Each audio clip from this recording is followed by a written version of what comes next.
It was only during the most recent Steam sale that I picked up a game I had not played properly in about 5 years, back when I first tried it through Xbox Game Pass, and coming back to it now really got me thinking. Video games have no shortage of genres. Roguelikes, roguelites, shooters, RPGs, horror games, and my personal favourite, the immersive sim. The list goes on. But one type of game we do not see very often is reverse horror. In fact, there are so few of them that most people could probably name the major examples on one hand. Reverse horror, by its very nature, is the inverse of the traditional horror model. Take Silent Hill, for example. You're trapped in a town smothered in fog, fighting for your life against threats that are both real and psychological. In Amnesia, you are hunted by an entity that drains your sanity. In Resident Evil 2, you're stalked by the near-invincible Mr. X, his footsteps echoing through the halls of the Raccoon City Police Department. In reverse horror, you are not the person being hunted. You are the thing doing the hunting. You are the threat. You are the entity. You are the near-invincible stalker. You are the monster.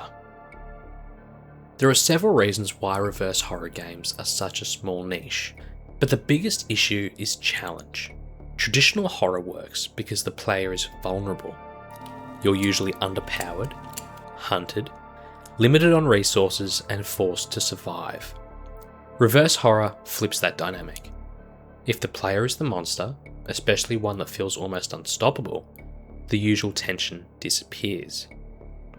Once humans become prey, the game has to find new ways to create pressure. That is difficult to sustain. A reverse horror game has to give the player power while still creating resistance. There needs to be systems, enemies, puzzles, limitations, or moments where the monster can be overwhelmed. Without that resistance, the fantasy risks becoming repetitive. Enter room, kill humans, move on, repeat. The concept is immediately exciting, but the design problem is much harder than it first appears.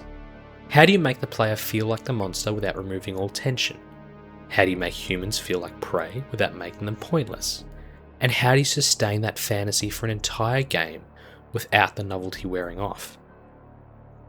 The game I mentioned earlier, and the one I think handles a lot of this extremely well, is the 2020 indie reverse horror game, Carrion.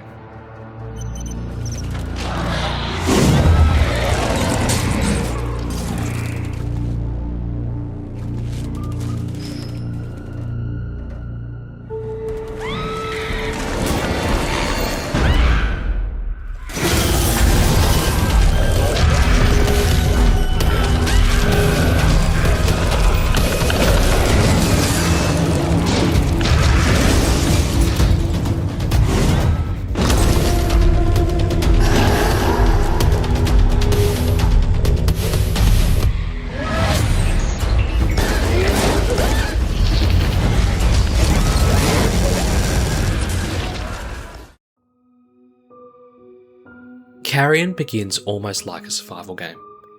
You are a sentient mass of flesh, eyes, teeth, and tentacles, locked inside a research facility deep underground.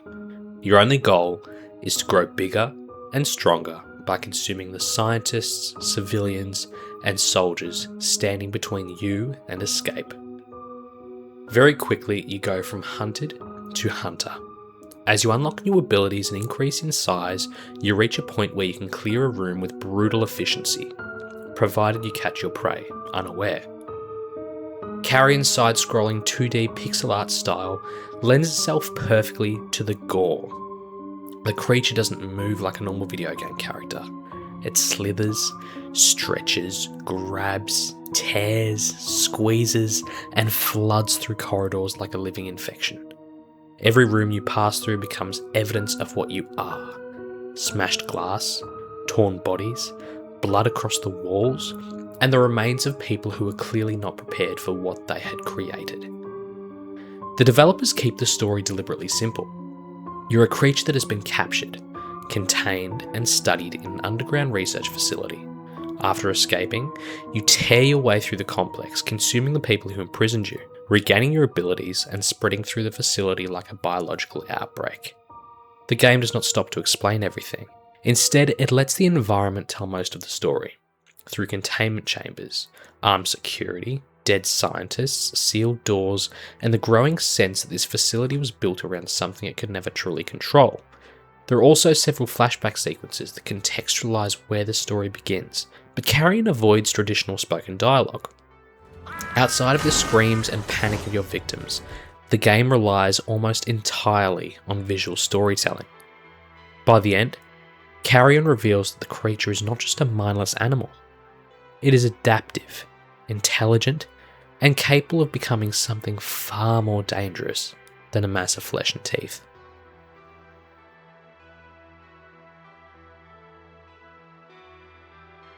This is where Carrion becomes interesting, because it has to solve the exact problems that make reverse horror so difficult to design, and why I think it is one of the strongest examples of the genre. If the player is too weak, the fantasy does not work. You are supposed to be the monster, you are supposed to feel dangerous, but if the player is too powerful, the game loses tension. Humans stop feeling like enemies and they become props.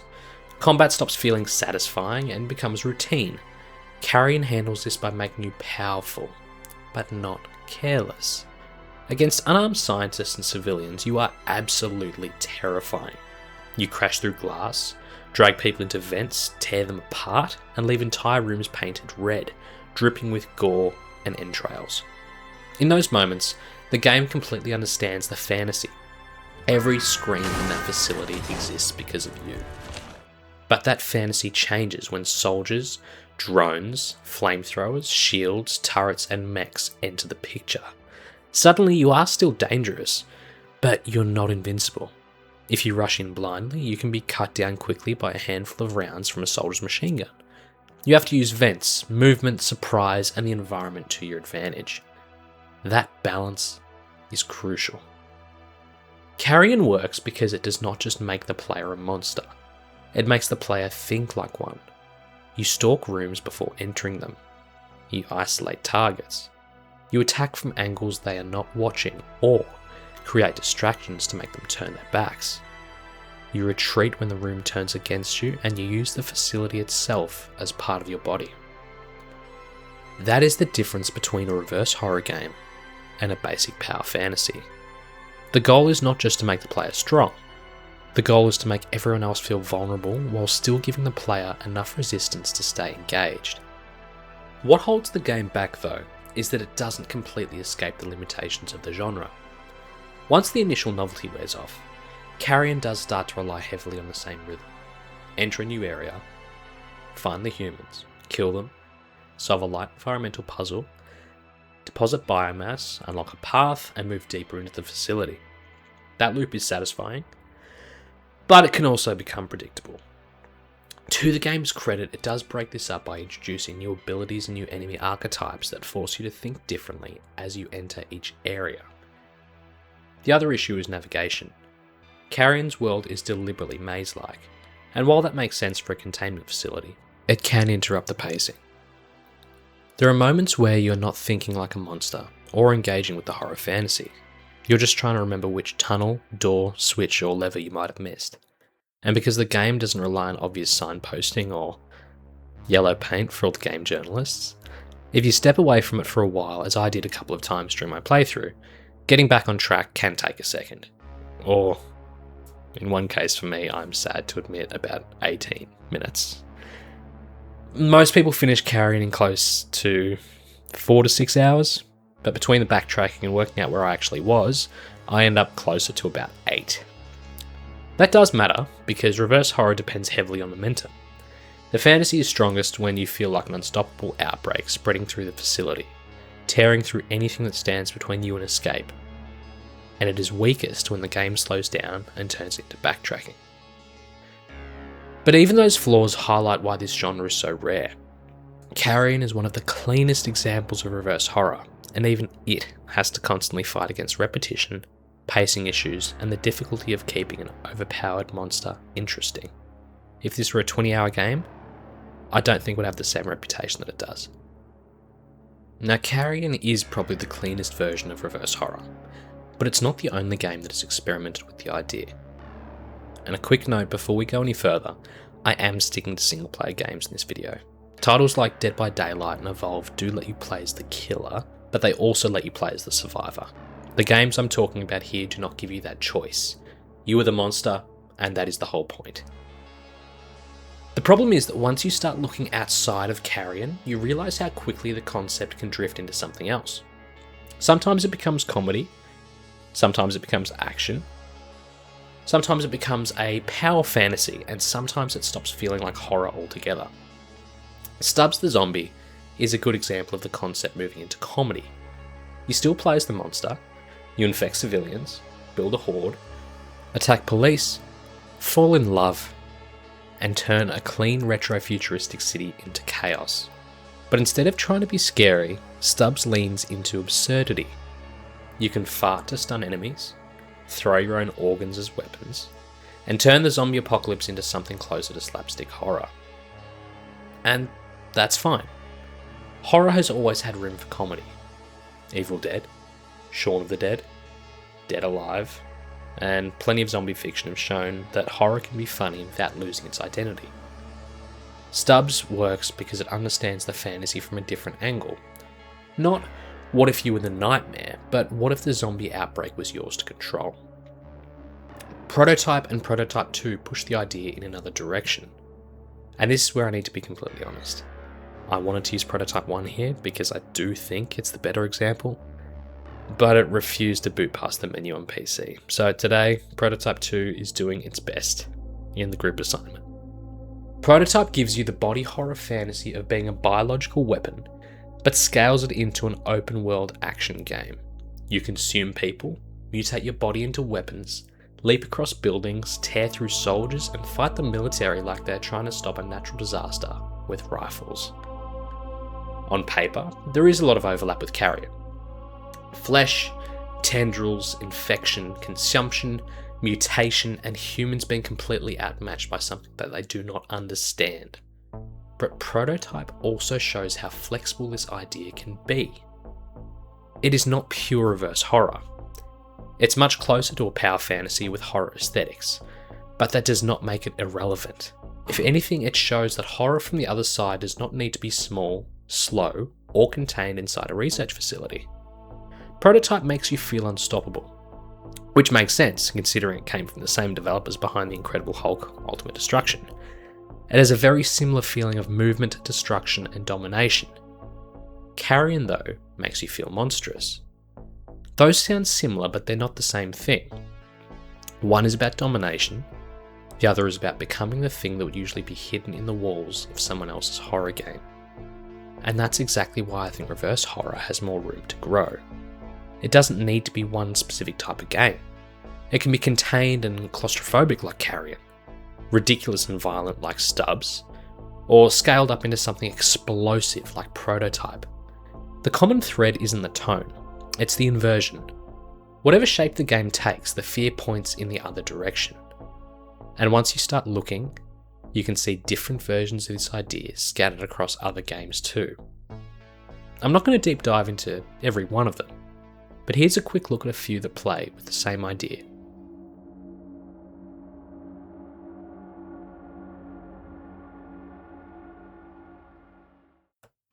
Vindefiant brings it back towards grotesque mutation, revenge, and pixel art violence, showing that there is still room for modern indies to play with the Carrion style formula.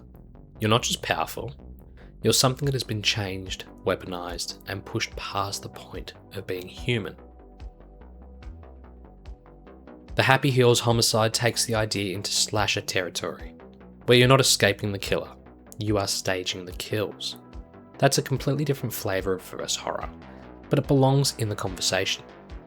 Slasher films are built around the fear of the killer's presence, the figure outside the window, the shape in the hallway, the person who shouldn't be there.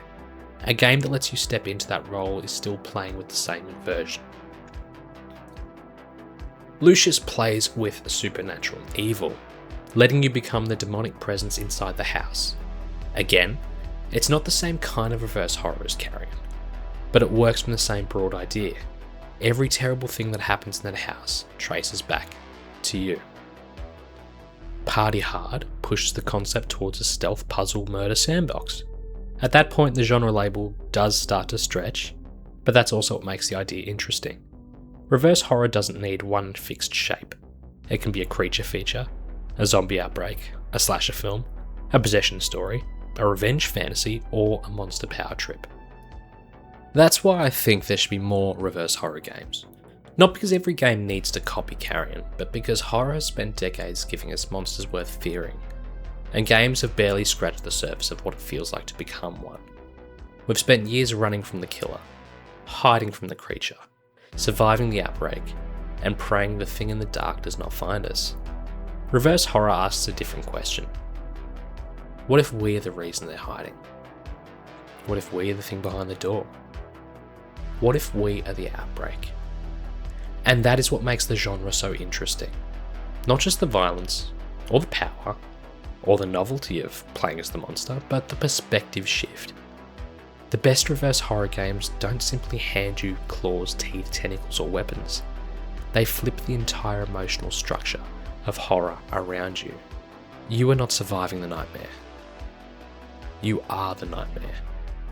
And there should be far more games willing to explore that.